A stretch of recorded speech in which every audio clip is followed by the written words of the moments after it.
তাকওয়া কি জিনিস? তাকওয়া কাকে বলে? তাকওয়া হলো জীবনের প্রত্যেকটা ক্ষেত্রে আল্লাহকে স্মরণ রাখা, জীবনের সব ক্ষেত্রে প্রত্যেকটা সিদ্ধান্তে আল্লাহকে স্মরণ রাখা, আল্লাহকে মনে রাখা। আজকে আমরা যে জিন্দেগি যাপন করতেছি এটা হলো নফস খুদার জিন্দেগি। আমরা প্রত্যেকটা সিদ্ধান্ত নিচ্ছি যেটা আমার ভালো লাগতেছে সেটাই। এখানে আল্লাহর নির্দেশ কি, রাসূলুল্লাহ সাল্লাল্লাহু আলাইহি ওয়াসাল্লামের তরিকা কি, সুন্নাহ কি, এর দিকে আমরা ভ্রুক্ষেপ করি না।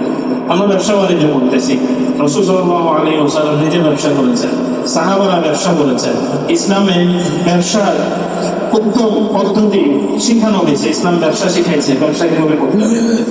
হযরত ওমর ইবনে খাত্তাব রাদিয়াল্লাহু আনহুর যুগে যখন বাজারে কোনো ব্যবসায়ী আসছে, নতুন ব্যবসায়ী, উনি বাজার পরিদর্শন করতেন, খলিফাতুল মুসলিমিন।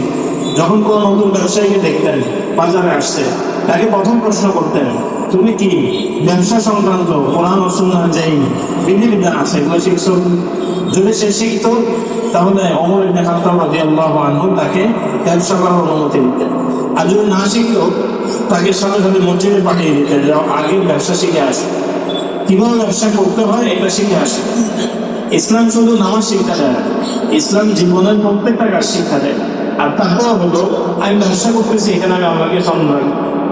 আমি বিবাহ শাদী করবো, নিজে বিয়ে করবো, এখানে আমি আল্লাহকে স্মরণ রাখবো। আমি আমার ছেলেকে বিয়ে করাবো, এখানে আমি আল্লাহকে স্মরণ রাখবো। আমি আমার মেয়েকে বিয়ে দিব, এখানে আমি আল্লাহকে স্মরণ রাখবো। আমি কারোর সাথে বন্ধুত্ব করবো, এখানেও আমি আল্লাহকে স্মরণ রাখবো।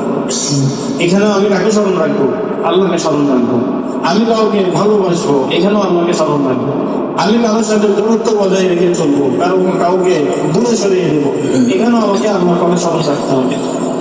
জীবনের সব ক্ষেত্রে আল্লাহকে স্মরণ রাখা, যে আল্লাহ খুশি হচ্ছে কিনা, আমি যে বিয়ে করতেছি এই বিয়ে আল্লাহ সন্তুষ্ট কিনা, সবাই খুশি, আমার মা খুশি, বাবা খুশি, আত্মীয় স্বজন সবাই খুশি, অনেক টাকা খরচ করছে, অনেক বড় আয়োজন করছে, কিন্তু আমার ওয়াইফ খুশি কিনা, আমার হাবিব সাল্লাল্লাহু আলাইহি ওয়াসাল্লাম খুশি কিনা আমার বিয়ের অনুষ্ঠানটা।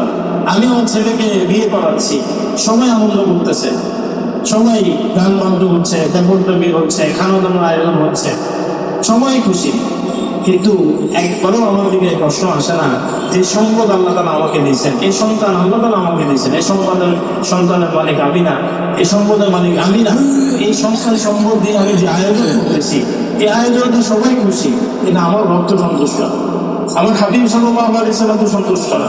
আমরা সবাই দাবি করি যে আমরা আল্লাহ রাসূল সাল্লাল্লাহু আলাইহি ওয়াসাল্লামকে ভালোবাসি, আমরা সবাই চাই আল্লাহ রাসূল সাল্লাল্লাহু আলাইহি ওয়াসাল্লামের হাত মোবারকে হাউজে কাউসারের পানি পান করতে।